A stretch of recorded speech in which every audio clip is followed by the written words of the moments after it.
Lamar Jackson and the Baltimore Ravens are officially back, and the AFC needs to be on notice. It's a big deal what transpired last night. The Ravens are healthy. Lamar was back to his 2019 MVP form, throwing touchdowns, breaking ankles, running the ball, juking the defenders for the Dallas Cowboys. The Baltimore Ravens will hit at least 10 wins.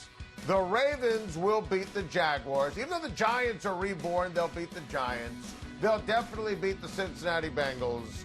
The Monday night game against the Cleveland Browns, that is going to be an absolute show.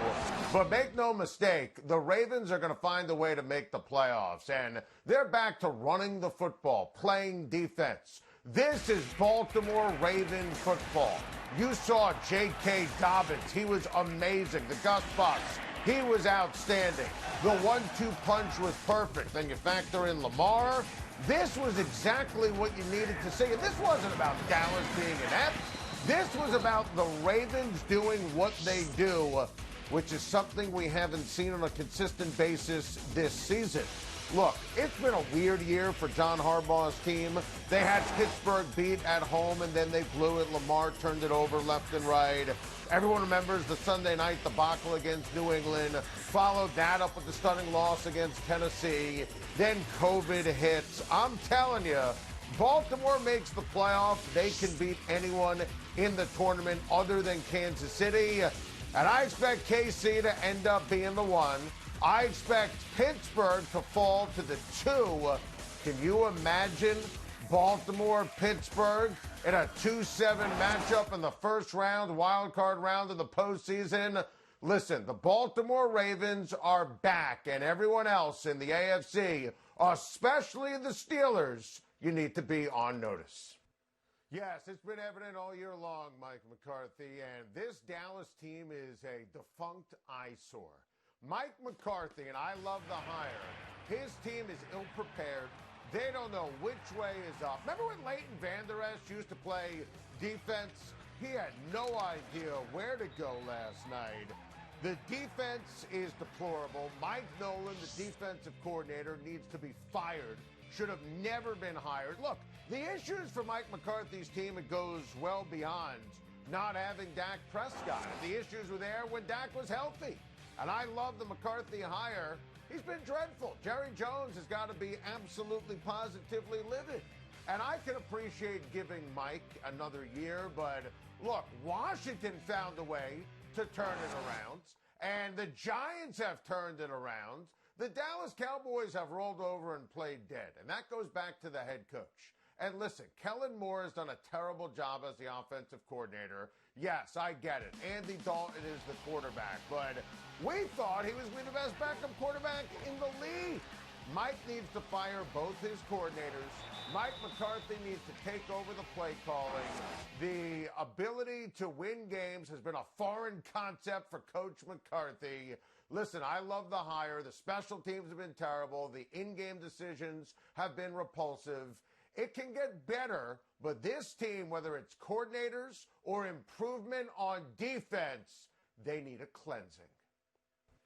Some interesting on-the-record comments from Warren Manuel, the athletic director at Michigan.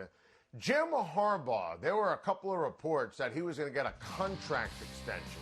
No, he cannot get a contract extension. You can debate whether or not you fire him or he goes to the NFL, but you cannot after this debacle of a season.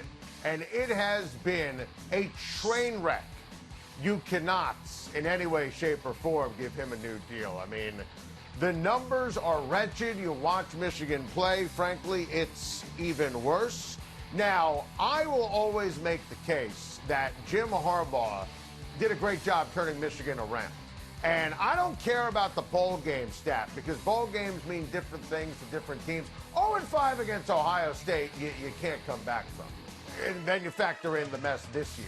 Now, we know he's a superb head coach and great football mind, what he did at Stanford, what he did with the 49ers. And yes, he deserves a ton of credit for turning Michigan around.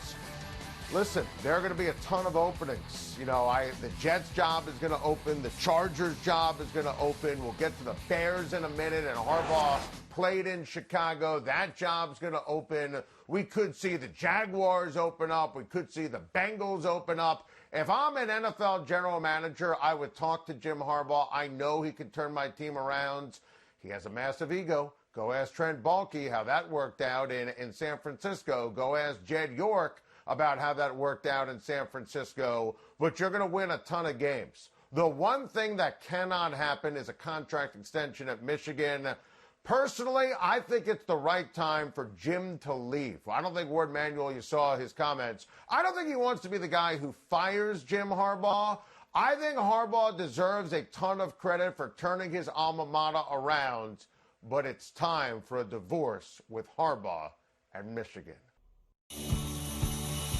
When fire and water threaten your business, hand the cleanup over to the team that stays with you every step of the way in your journey back. 1-800-SERVPRO and ServPro.com, like it never even happened.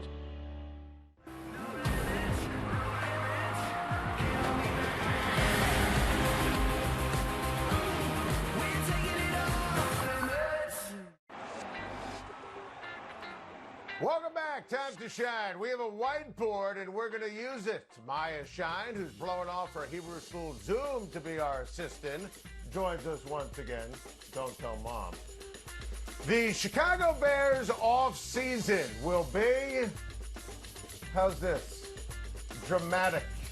Absolutely, positively dramatic. Top to bottom, sweeping changes.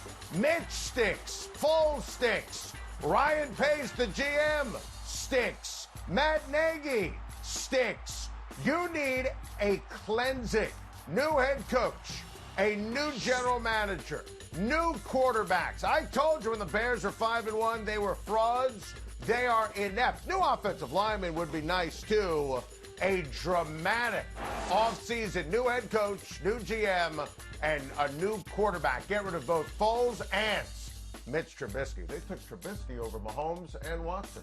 Can't make that up if you tried. Aaron Rodgers' performance this season. How's this? Legendary. Absolutely, positively legendary.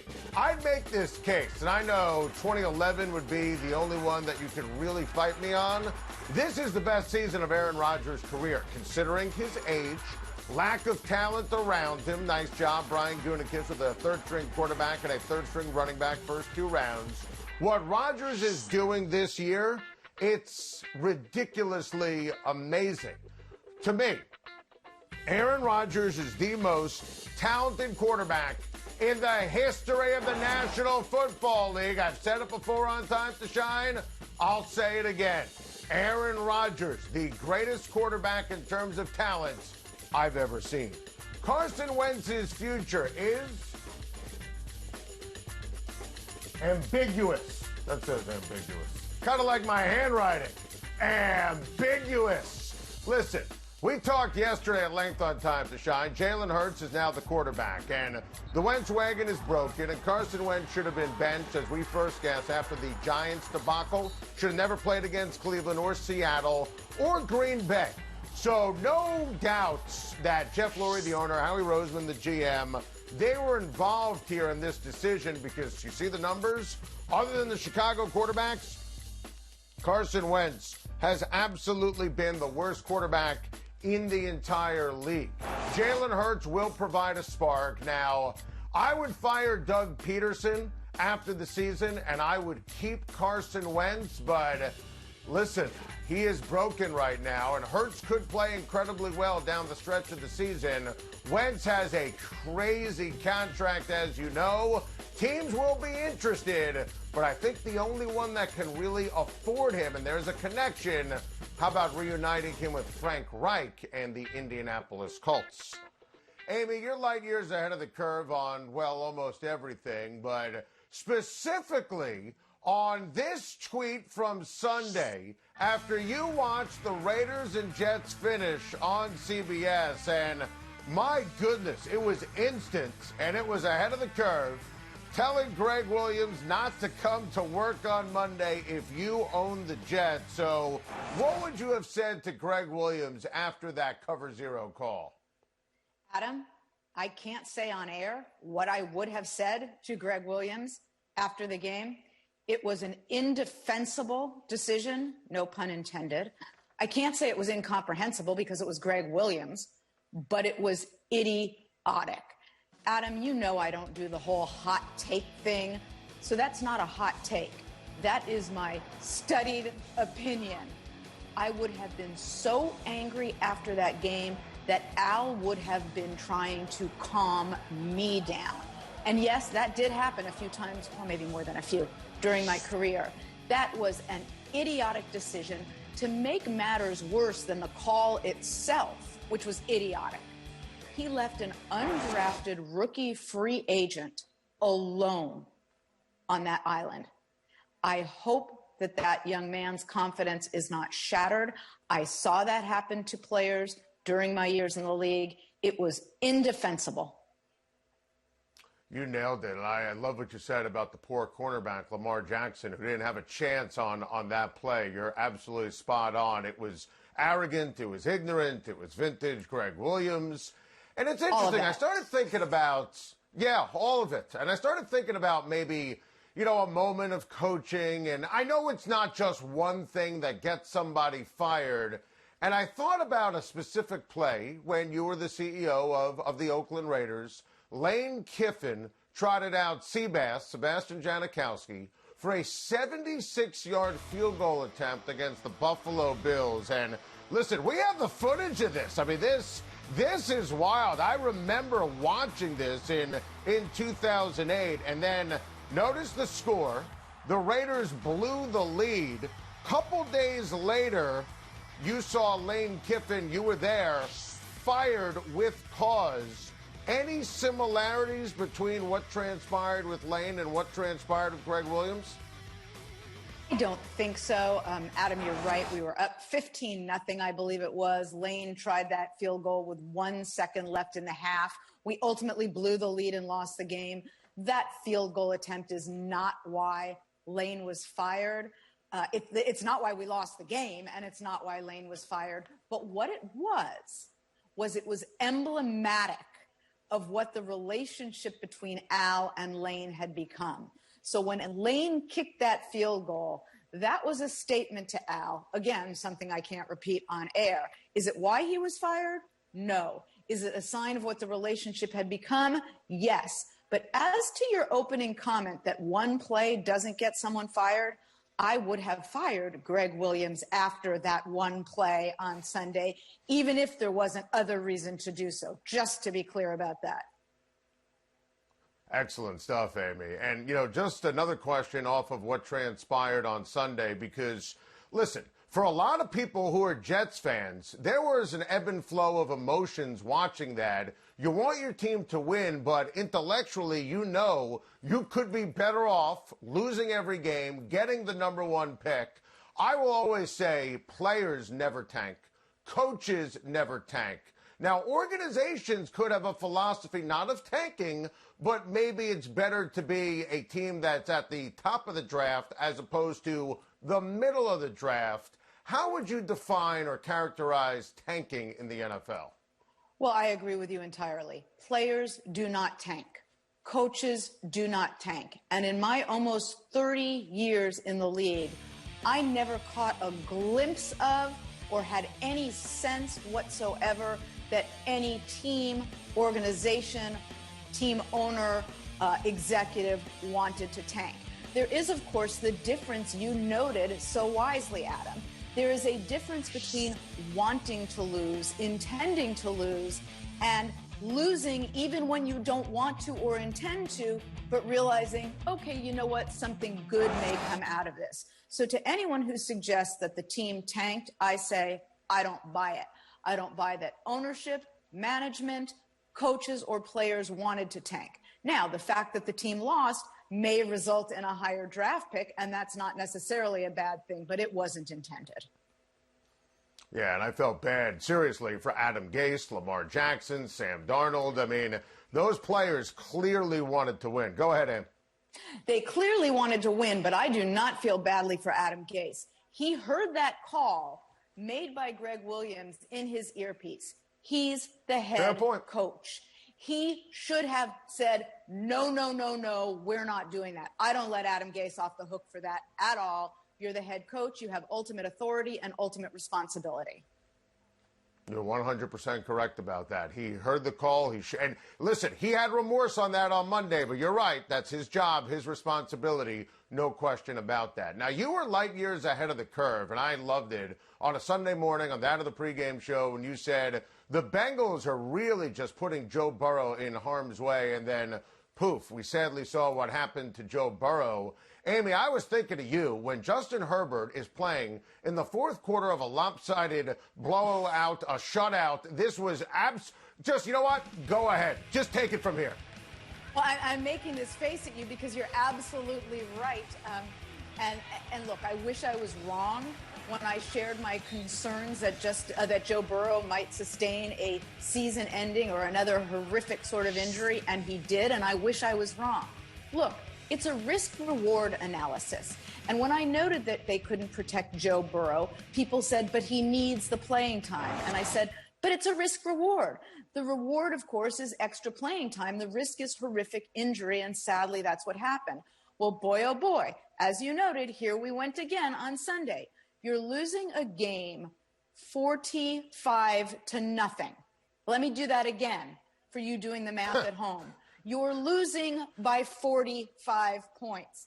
And you've got your quarterback who appears to be your solution for quarterback of the future in with less than 2 minutes in the game. And I did get pushback when I tweeted about that. People saying he needs the time, he needs the experience, he has to go through this. Well, if that ended in a torn ACL and you lose him until the start of training camp, or by the way, something even worse, was that reward worth that risk? I say no. And a head coach has a responsibility to the organization that I don't think was effectuated that day. Absolutely. I found it to be just irresponsible, negligent, and flat out absurd. Amy, final question. Dak Prescott, obviously done for the year. And there were some questions when he got hurt, how it was going to impact his salary and his contract for the future.